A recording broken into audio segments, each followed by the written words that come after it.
रखना चाहिए कि गुजरात के सर क्रीक से लेके राजस्थान, पंजाब, क्या कहते हैं, कश्मीर, उसके बाद लद्दाख, लद्दाख में फिर चीन आ जाता है, उसके बाद तिब्बत, उसके बाद सिक्किम, उसके बाद अरुणाचल प्रदेश, वहां से जाके म्यांमार तक, मतलब भारत को ऊपर से पूरा एक तरह से आपको हेडफोन लगाने के बाद किस। अस्सलाम वालेकुम दोस्तों, पाकिस्तान ने हारने के बाद अब भारतीय आर्मी और भारतीय सरकार भी सख्त लड़ाई चल रही है। कल दोस्तों एयर चीफ ओ ने भारत नरेंद्र मोदी के मुंह पर, और दोस्तों इनके जो वजीर दिफा हैं राजना, जो इससे भी अपने वादे करते हुए पूरा नहीं करते। एक तरफ से इन्होंने ये कहा है कि आप न्यायते पाकिस्तानी के सामने फेंक दिया गया था और पाकिस्तान ने जितने चाहे इतने त्यारे हमारे तबाह कर दिए। इसके अलावा दोस्तों पाकिस्तान का जो बयान था कि हम भारत के 12 त्यारे तबाह कर सकते थे, हमने 7 पर इत्तेफाक किया। दोस्तों इनका जो एरियल व्हीकल जो है वो इन्हें तबाह किया, और भारत की जो आपने देखा कि पूरे 7 त्यारे हमने इनके तबाह किए थे। अब भारतीय सरकार और भारतीय आर्मी के दरमियान लड़ाई चल रही है कि भारत जो है, आर्मी जो है, इनका नाम दोस्तों आपके बहुत ही कम सुना होगा, इनके नरेंद्र मोदी के दरमियान सख्त लड़ाई चल रही है। और ये कहा जा सकता है कि भारत में मार्शल लॉ के दोस्तों बहुत ज़्यादा चांसेस बन रहे हैं। क्यों ना कि भारतीय आर्मी कहती है कि हमें मोदी सरकार ने यूज़ करके हमारे जो रेपुटेशन है पूरी दुनिया में बर्बाद कर दी है, और पूरी दुनिया में हमें गालियाँ दी जा रही हैं कि हमें कहा जा रहा है कि इतना बड़ा मुल्क होने के बावजूद छोटे मुल्क से वो बुरी तरह हार कर पिट कर रह गया है। हो सकता है दोस्तों भारत में मार्शल लॉ लग जाए। दूसरी बात यह है कि पाकिस्तान ने जो इनको अच्छी तरह मारा, इनके जख्म अभी तक भी दोस्तों ताज़ा हैं। भारतीय लोग रोज़ाना दोस्तों आप ऐसा ऐसा मानते जा रहे हैं कि पाकिस्तान ने इन्हें कहाँ कहाँ पर मारा और कहाँ कहाँ पर इन्होंने अटैक किया।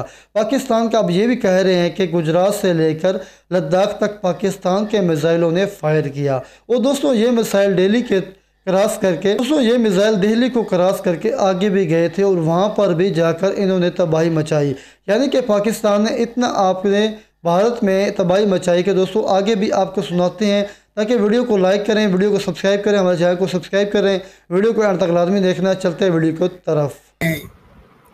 उसके पास इस समय 31 स्क्वाड्रन्स हैं, और 31 स्क्वाड्रन भी बड़ा खींच खाच के 31 बनता है, और ये घट रहे हैं।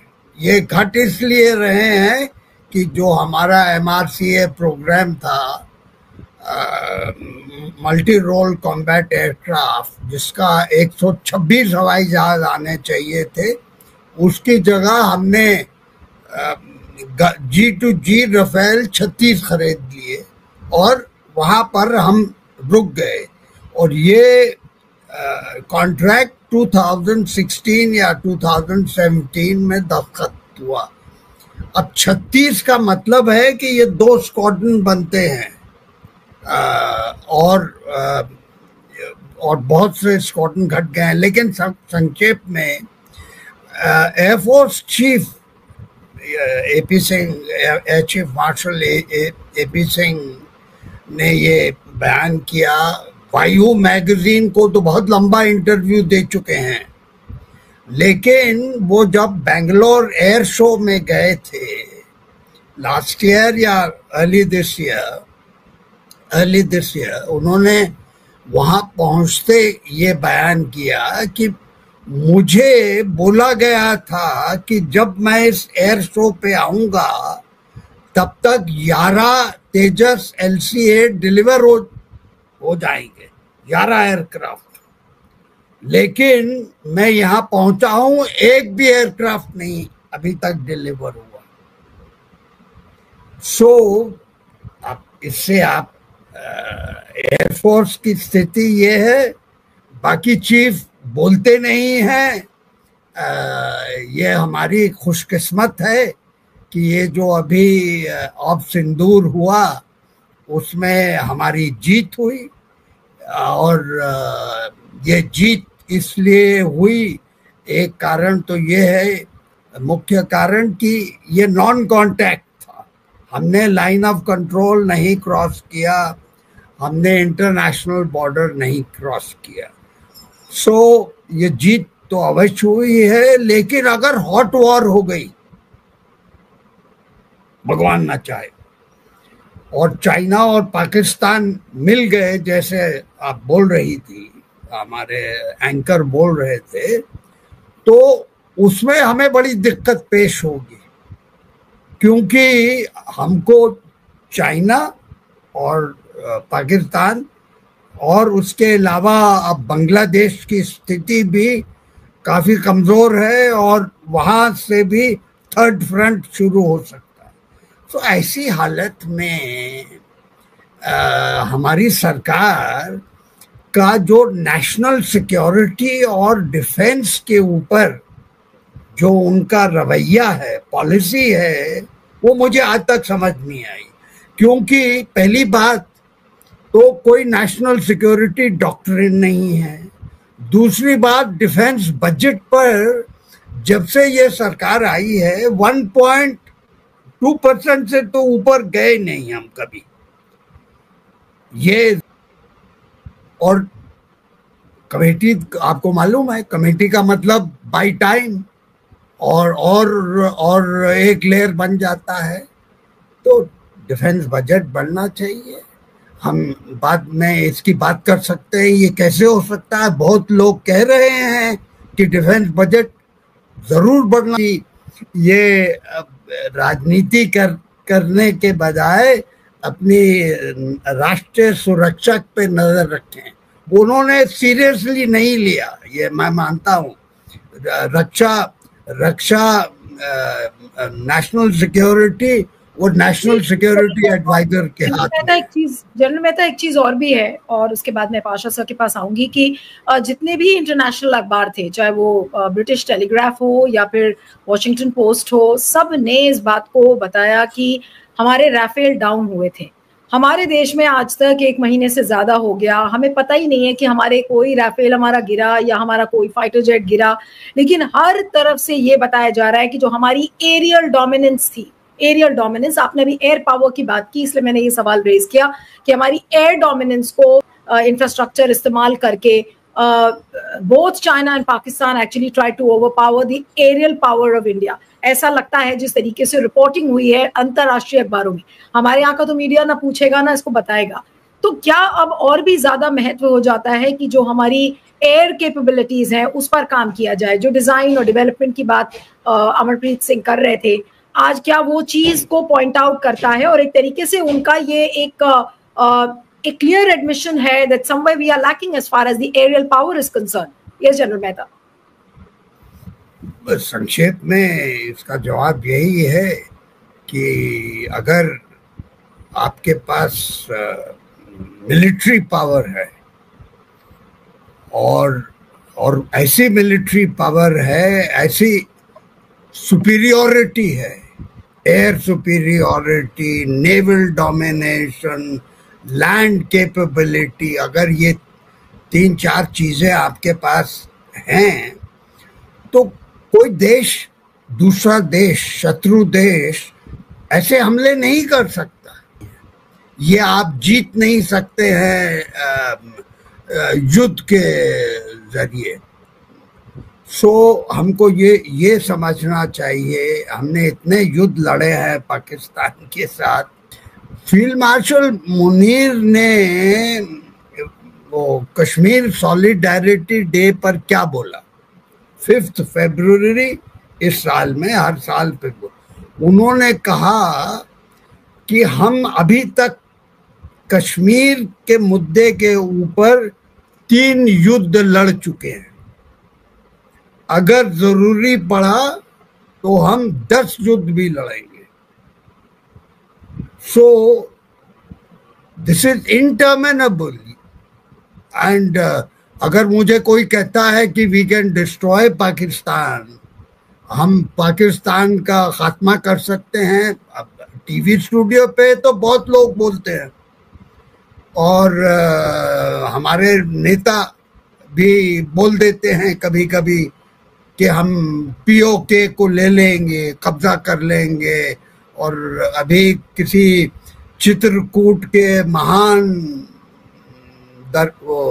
पुजारी ने कह दिया कि आर्मी चीफ को कि मुझे आप दक्षिणा दीजिए पीओके का। जब हमारे आर्मी चीफ वहां गए कि वो हमारे चित्रकूट के पुजारी दक्षिणा में पीओके मांग रहे हैं। अब ये रिलीजन, हमारी रिलीजन पॉलिटिक्स को नेशनल सिक्योरिटी में मिलाना बड़ी गलत बात है, और इससे बड़ा नुकसान हो सकता है हमारी मिलिट्री का, अगर हम ये राजनीति और धर्म, एक धर्म का प्रचार करते रहे तो बहुत हमारी आर्म फोर्सेस को नुकसान पहुंचेगा। और मेरी काफ़ी इसमें एक्सपीरियंस है।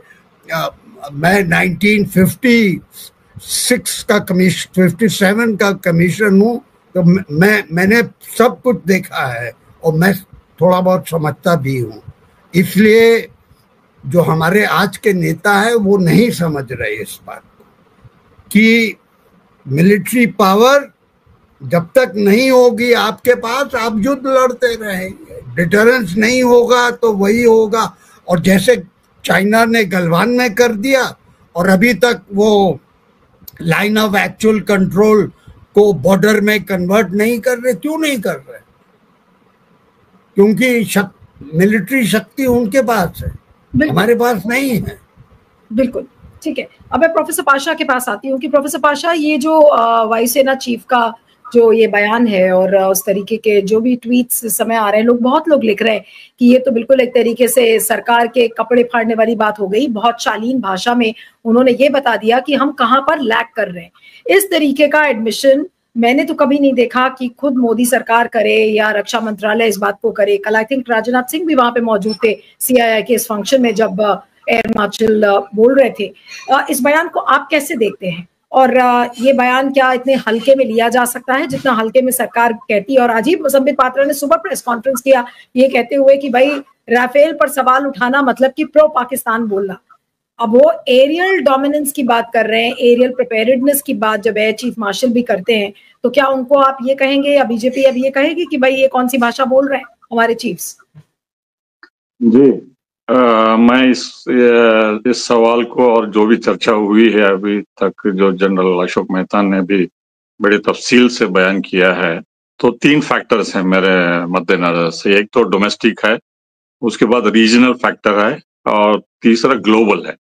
तो ये डोमेस्टिक फैक्टर में जो भी अशोक मेहता साहब बताए कि AP air chief marshal AP Singh ये पहली बार बयान नहीं दिए, उन्होंने कई बयान दिए हैं इस मुद्दे पे। और जैसा कि उन्होंने डिफेंस मिनिस्टर मुलायम सिंह का रेफरेंस दिया, तो ये गवर्नमेंट या प्राइम मिनिस्टर या डिफेंस मिनिस्टर इस पे कार्रवाई क्यों नहीं कर रहे हैं? देखिए, मेरे ख्याल से कोई देश में ऐसा air chief marshal publicly procurement और डीलेस के बारे में नहीं कहता है, चाहे वो अमेरिका हो या छोटा देश इजिप्ट हो या रशिया हो या नाटो कंट्रीज हो। ये बहुत ही अनयूजुअल स्टेटमेंट है। ये रिफ्लेक्ट करता है कि एयर चीफ का फ्रस्ट्रेशन कितना है और एयरफोर्स के कितने एक्सपेक्टेशन है।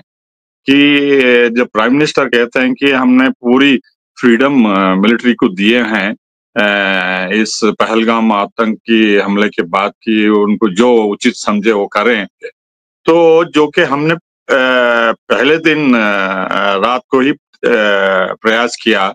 लेकिन जिस तरीके से कोऑर्डिनेशन सैटेलाइट इंफॉर्मेशन चीन ने पाकिस्तान को दिया या दोनों कोऑर्डिनेट करके हमारी एयरफोर्स को वर्चुअली हमारी बॉर्डर में सीमित रहने के मजबूर करे, तो इससे सवाल उठते हैं कि जितने स्क्वाड्रन्स हमें चाहिए उतने हैं या जो बैटल रेडी फाइटर प्लेन्स और दूसरे सपोर्ट एयरक्राफ्ट्स जो होना चाहिए इतने विशाल देश के लिए, इतने विशाल बॉर्डर्स के लिए, दो बड़े दुश्मनों के मुकाबला करने के लिए क्या है। और इस पे जो एयर चीफ के बार बार बयान आ रहे हैं, इस पे गवर्नमेंट क्यों नहीं गहराई से सोचती है और इम्प्लीमेंट करती है कि हाँ भाई आप हमें बैठ के बताइए क्या क्या करना है। और हमें पता है कि HAL जो है 50-60 सालों से इसमें लगे हुए हैं, डिजाइनिंग तो वो कर लेते हैं, प्रॉमिस भी करते हैं, लेकिन जो दिल है एयरफोर्स का, फाइटर प्लेन का जो इंजन है, अभी तक हमें उसमें मजबूरी है हमारी, हमने कुछ नहीं किया। सिर्फ हम वादे करते रहे हैं और साइन करते हैं कॉन्ट्रैक्ट्स, और उनको पता है कि ये इसमें डिले होता है और ये ढीला अप्रोच, लिथार्जिक अप्रोच ये किसी भी फोर्स में अनएक्सेप्टेबल होगा। तो उनको 24 घंटे चौकन्ना रहना पड़ता है। तो इस लिहाज से जो डोमेस्टिक फैक्टर्स हैं, चाहे वो प्राइवेट सेक्टर को इन्वॉल्व करना वगैरह वगैरह, तो अब ये काफी शॉर्टकमिंग्स हैं और बहुत जायज शॉर्टकमिंग्स उन्होंने हाईलाइट किया है। हमें पॉलिटिकल लीडरशिप को गंभीरता से इस पे ध्यान होगा और इमीडिएट एक्शन पे, वॉर फुटिंग पे करना होगा।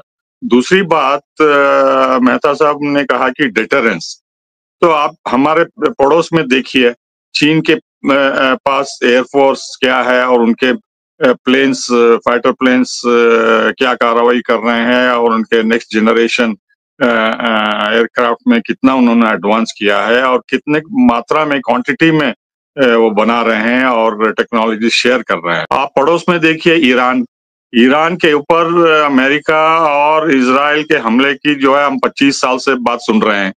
ईरान ने इजराइल के जो रीजनल सुपर पावर है, इजराइल के ऊपर 2 बार मिसाइल्स दागा, क्रूज मिसाइल्स और सुपरसोनिक मिसाइल्स, और इजराइल ने भी दोबारा जवाबी हमला किया। तो इजराइल अपने आप ईरान की न्यूक्लियर फैसिलिटीज को तबाह नहीं कर सकता, इसलिए कि उनके पास जो एयरफोर्स है, बॉम्ब तो कर सकते हैं लेकिन सही सलामती से बेस को रिटर्न करना बहुत बड़ी बात होती है, एयर रिफ्यूलिंग की बात। तो वो क्षमता उनके पास नहीं है, सिर्फ अमेरिका उनको प्रोटेक्शन दे सकता है। तो अमेरिका के ट्रंप ने बहुत बड़ी बड़ी बातें की है कि हम B-52 बॉम्बर्स भेज रहे हैं और वगैरह वगैरह, बल्कि लेकिन ट्रंप वो आगे पीछे हो रहे हैं ईरान को बॉम्ब करने में, इसलिए कि ईरान की कैपेबिलिटी जो है पिछले 25 सालों से इतनी बढ़ गई है कि खुद अमेरिका के ड्रोन्स उन्होंने मार गिराए और हूती को सपोर्ट करके ड्रोन्स ही नहीं लेकिन अमेरिका के F-16-18 को भी मार गिराए। तो इतनी बड़ी कैपेबिलिटी ईरान की बढ़ गई है, तो अब इजराइल जैसा मुल्क भी डरता है कि ईरान पे हमला करने के लिए, और उसके पीछे चीन और रूस भी है। रूस ने जो भी ईरान को दिए हैं वो काफी सोफिस्टिकेटेड हैं। तो हम नेबरहुड से भी सीख नहीं रहे हैं कि हमें क्या करना है, और हमारे नेबरहुड में इतने सोफिस्टिकेटेड वेपन्स आ रहे हैं, चीन से लेके पाकिस्तान, ईरान, खाड़ी के देशों में वगैरह सब बोल के। तो हम फ्रांस पे और अमेरिका पे निर्भर हो गए हैं और इतने महंगे महंगे प्लेन्स हमें खरीदना पड़ रहा है कि हमें 100 बार सोचना पड़ता है कि कितने लेना है और कितना खर्च होता है। जहां तक रूस की बात है, हम अमेरिका की और यूरोपियन कंट्रीज के दबाव में आके हथियार खरीदना कम कर दिए हैं। यहाँ तक के कॉमर्स सेक्रेटरी अमेरिका के दिल्ली में आके हमें हिदायत कर रहे थे कि आप रूस से हथियार मत खरीदिए, हमारे से खरीदिए बोल के। जैसा वो रूस से हम तेल जो खरीदते थे उस पर भी उनको चिंता थी। तो इस तरीके से जो अमेरिका ने भी F-35 का जो प्रॉमिस किया है, तो वो अपनी कीमत वसूल करेंगे, महंगे से महंगे प्लेन भारत को देने के लिए, लेकिन हमें लटकाए रखेंगे वो कि नट बोल्ट और स्पेयर पार्ट्स नहीं देके और रिस्ट्रिक्शंस डाल के और इलेक्ट्रॉनिक गियर जो चाहिए वो फुल नहीं देंगे, ताकि इजराइल का दबदबा इस रीजन में रहे या दूसरे कंट्रीज का। तो इस लिहाज से हमारा डिपेंडेंस जो है बढ़ता जा रहा है, और हमारे दुश्मनों को पता है कि हमारे एयरफोर्स में गैप कितना है, मिलिट्री में गैप कितना है। तो हमें डोमेस्टिक, रीजनल और ग्लोबल फैक्टर्स को लेके हमें बहुत सीरियसली हमारा सिक्योरिटी एनवायरनमेंट को रिव्यू करना होगा।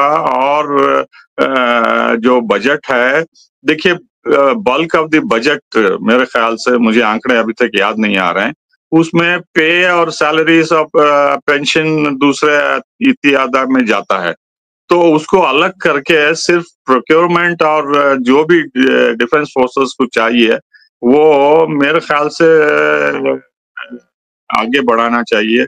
डिफेंस बजट, जैसा कि अब अमेरिका ने दबाव डाल के नाटो कंट्रीज को 5% जीडीपी आप डिफेंस में करिए और हम इतने साल किए हैं, हम नहीं करेंगे बोल के, तो जापान को भी उन्होंने मजबूर किया, साउथ कोरिया को, ताइवान को वगैरह। तो हमें देखना होगा कि दुनिया में क्या हो रहा है, कितना जीडीपी डिफेंस पर स्पेंड कर रहे हैं और हम स्टैग्नेंट क्यों हैं, और जो भी डिफेंस बजट है उसमें कितना हथियारों को खरीदने में है और R&D में कितना है और प्रोक्योरमेंट में कितना है बोल के हमें गंभीरता से सोचना होगा कि ये पॉलिटिकल लीडरशिप जो है ये कॉन्फिडेंट है कि उनकी डिप्लोमेसी से, स्ट्रेटेजिक फ्रेंडशिप से हम दोस्ती बढ़ाएंगे और जो प्रोवोकेटिव पोस्चर है उसको हम न्यूट्रलाइज करेंगे नेगोशिएशन से, डिप्लोमेसी से, गले मिलने से, हगिंग डिप्लोमेसी। ये सब नहीं चलता आजकल के कोल्ड एटमॉस्फेयर में। दुश्मन जो है साइलेंटली तैयार कर रहे हैं और जैसा अशोक मेहता साहब ने कहा, तो अमेरिका का कहना है कि पाकिस्तान महान देश है, ग्रेट लीडर्स है वगैरह वगैरह, बराबरी करना भारत के लिए, तो इससे साफ जाहिर है कि वो अपना मेजर नॉन नाटो अलाई को, तो इस लिहाज से हमें बहुत ही चौकन्ना रहना है और उन्होंने कश्मीर के ऊपर जंग की जो बात कही कई सदियों तक, उसे गंभीरता से लेना होगा। और ये देखिए ऑपरेशन सिंदूर मुझे एक डेंजर सिग्नल लगता है, आगे बढ़ाना चाहिए ना कि कम करके, अमेरिका के दबाव में कम करके जो डिफेंस फोर्सेस को ऐसा मौका दें कि वो शिकायत पब्लिकली करें। और इसका साफ मतलब ये है कि सिविल मिलिट्री फ्रिक्शन हो रहा है, पॉलिटिकल लीडरशिप सुन नहीं रही है मिलिट्री की बातचीत और उनके जो लेजिटिमेट कंसर्न्स हैं। तो ये डेंजर सिग्नल है कोई भी डेमोक्रेसी में कि आप नजरअंदाज नहीं कर सकते। देखिए अफ्रीका में और कई देशों में जो मिलिट्री कूप्स हुए तो इस वजह से हुए डिससैटिस्फैक्शन मिलिट्री में कि आप वेपन्स के लिए, प्रिपेयर्डनेस के लिए आप ध्यान नहीं दिए, उससे मिलिट्री को होता है। जी बिल्कुल, सबसे बड़ी बात यह है कि आप डिफेंस प्रिपेयर्ड, पहली बात तो बहुत सारे ऑफिसर्स और जो सर्विंग ऑफिसर्स है वो बोलते नहीं है, और जो बोलता है वो डरता भी है कि भाई कहीं ऐसा ना हो कि हमारी नौकरी पर बात आ जाए या हमारा ट्रांसफर हो जाए। अब अगर एक सर्विंग एयर चीफ मार्शल इस बात को कह रहा है, सिद्धार्थ आप इनके स्टेटमेंट को कैसे देखते हैं? क्या ये मोदी सरकार के ऊपर, जो मोदी सरकार के तमाम दावे हैं, उन दावों पर क्या ये एक बड़ा तमाचा नहीं है और एक तरीके से एक्सपोज करता है कि दावे क्या होते हैं और असलियत क्या है, ग्राउंड पर सिचुएशन क्या है? इससे सरकार को कोई मतलब ही नहीं है। ऑपरेशन सिंदूर अनाउंस कर दिया लेकिन प्रिपेयर्डनेस नहीं देखी, एरियल प्रिपेयर्डनेस पे ध्यान ही नहीं दिया, जिसकी तरफ आज इशारा कर रहे हैं अमरप्रीत सिंह जी। सिद्धार्थ जी कोई भी समझदार विद्यार्थी या समझदार आदमी होता है तो वो हमेशा सेल्फ ऑडिट करते रहता है कि हम क्या पाए हैं, क्या खोए हैं, कहाँ हम आगे हैं, कहाँ हम पीछे हैं। तो मेरे ख्याल से जनरल मेहता जी ने और पाशा साहब ने बहुत अच्छे से चीजों को बता दिया। मैं केवल उसी चीज को मैं डेटा के साथ बताऊंगा कि पाकिस्तान और चाइना ये दोनों मिला के इनके पास 1900 मतलब करीब करीब 2000 फाइटर एयरक्राफ्ट हैं। भारत के पास आज करीब करीब 550 एयरक्राफ्ट हैं। 750 की कम से कम जरूरत है। जिस चीज को जनरल मेहता जी ने स्क्वाड्रन के हिसाब से बताया उसको मैं संख्या के हिसाब से बता रहा हूं कि भारत को जरूरत है करीब करीब 750 फाइटर प्लेन्स की। उसमें से भारत के पास अभी करीब करीब 550-600 फाइटर प्लेन्स हैं जो कि हवा में उड़ पाते हैं, 200 की कमी है। दूसरी तरफ चाइना और पाकिस्तान हमने देखा कि ऑपरेशन सिंदूर में दोनों का गठबंधन था, दोनों के पास मिला के 1900 फाइटर प्लेन्स हैं। तो जब वायुसेना के अध्यक्ष, वायुसेना के प्रमुख ये बोल रहे हैं तो बहुत ध्यान से हमको सुनना चाहिए, क्योंकि हमें पता है कि ऑपरेशन सिंदूर में पाकिस्तान और चाइना के टेक्नोलॉजी ने मिलके सर क्रीक से बमबारी शुरू की थी। सर क्रीक मतलब गुजरात है। गुजरात सर क्रीक से लेके हमें पता है कश्मीर तक बमबारी हुई है पाकिस्तान के साथ। तो हमको भारत के साथ एक हमको ध्यान में रखना चाहिए कि गुजरात के सर क्रीक से लेके राजस्थान, पंजाब, क्या कहते हैं, कश्मीर, उसके बाद लद्दाख, लद्दाख में फिर चीन आ जाता है, उसके बाद तिब्बत, उसके बाद सिक्किम, उसके बाद अरुणाचल प्रदेश, वहां से जाके म्यांमार तक। मतलब भारत को ऊपर से पूरा एक तरह से आपको हेडफोन लगाने के बाद किस तरह से होता है कि हवाई, क्योंकि ये वायुसेना की बात हो रही है, तो किसी भी हवाई जहाज में फाइटर एयरक्राफ्ट का सबसे जटिल पुर्जा होता है इंजन। एक इंजन को डिजाइन करने में 30,000 से 80,000 करोड़ रुपए का रिसर्च एंड डेवलपमेंट लगता है। मतलब एक सफल वायुयान का इंजन बनाने में, फाइटर एयरक्राफ्ट का इंजन डिजाइन करने में करीब करीब 30,000 से 80,000 रुपए लगता है। दुनिया में जो दूसरी कंपनियां हैं, सैफरान जैसी कंपनी फ्रांस की बनाती है, प्रैट एंड विटनी अमेरिका की बनाती है, रोल्स रॉयस इंग्लैंड की बनाती है। दुनिया में 4 ही 5 देश हैं जो फाइटर एयरक्राफ्ट के इंजन बनाते हैं। तो उनका डेटा बताता है कि एक फाइटर एयरक्राफ्ट का इंजन डिजाइन करने में 30,000 से 80,000 करोड़ रुपए का खर्चा आता है, तब जाके इंजन बनता है। भारत में अभी तक उस तरह का एक भी इंजन नहीं बना है। भारत ने करीब करीब 25 साल पहले GTRE नामी की एक संस्था है, गैस टर्बाइन रिसर्च करके, उसको कावेरी इंजन बनाने का काम दिया था, जो कि तेजस में, जो तेजस हमारा फाइटर है उसमें लगना था। अभी तक वो इंजन बना नहीं है। उसका कारण सुन के आपको आश्चर्य होगा, उस पर आज तक 25 साल में सिर्फ 3,000 करोड़ रुपए ही खर्चा हमने भारत सरकार ने किया है। जो फाइटर एयरक्राफ्ट का सबसे जटिल और सबसे इंपॉर्टेंट पुर्जा होता है इंजन, उस इंजन पर जहां पर कम से कम दुनिया में दूसरे जगह वो इंजन बनने में 30,000 करोड़ खर्चा होता है, भारत ने पिछले 25 साल में सिर्फ और सिर्फ 3,000 करोड़ से कम उस पर खर्चा किया है।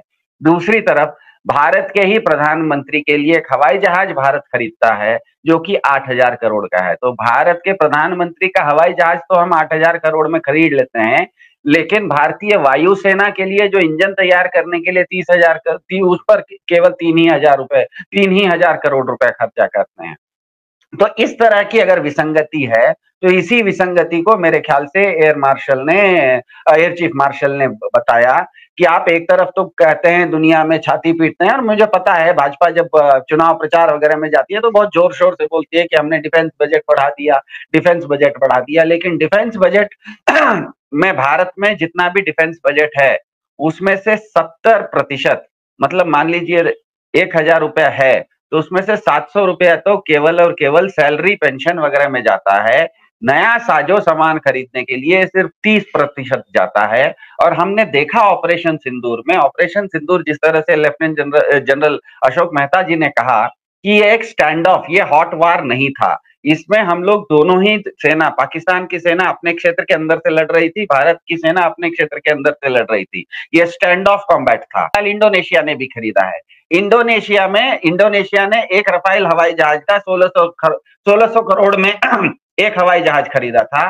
भारत ने जो रफाल खरीदा है वो 2400 करोड़ का है। तो 800 करोड़ रुपए एक हवाई जहाज का ज्यादा हमने खर्चा किया। अब क्या ज्यादा किया है ये तो कोई तकनीकी रूप से मुझे पता नहीं, जनरल मेहता जी बता पाएंगे कि एक ही हवाई जहाज जो इंडोनेशिया ने रफाल खरीदा है वो 1600 करोड़ का आता है, भारत ने खरीदा है वो 2400 करोड़ का आता है। एक ही चीज एक ही दुकान से हमने खरीदी, 2 ग्राहक ने खरीदी, एक को 24 रुपए में मिला, दूसरे को 16 रुपए में कैसे मिल गया, 8 रुपए उसको बचत कैसे हो गई।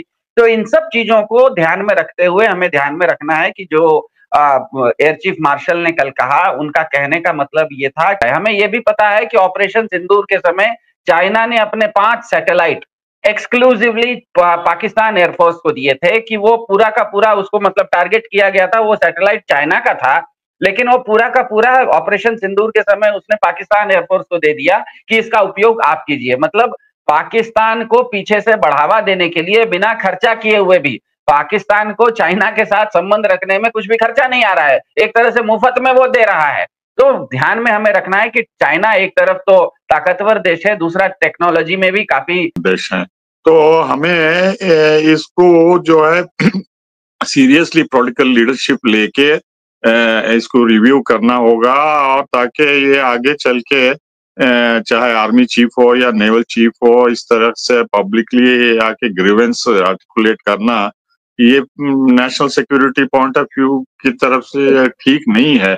लेकिन मेरा मानना यह है कि ये पॉलिटिकल, ये लीडरशिप, ये सरकार जो है, या तो इनको पिनलाइज करने की ऑलरेडी सोच रही है और इनको इग्नोर करने की सोच रही है, और गंभीरता से लेने का मुझे कुछ क्लू नहीं मिल रहा है, क्योंकि जिस तरीके से लैकलस्टर लीडरशिप को बता रही है इस मामले पे, तो country will be in danger अगर सीरियसली अगर नहीं देखते हैं। तो अगर लेड बैक अप्रोच होगा तो हमारे गैप में, मिलिट्री में गैप्स होंगे और दुश्मन इसका भरपूर फायदा उठाएंगे। तो जैसा जनरल मेहता बता रहे थे, तो हमें इससे जागरूकता तैयार करना होगा। पार्लियामेंट में सबसे बढ़ के अपोजिशन पार्टीज इसको उठाना होगा कि ये बहुत ही गंभीर मामला है, गवर्नमेंट क्यों सो रही है, इस पे चर्चा होनी चाहिए,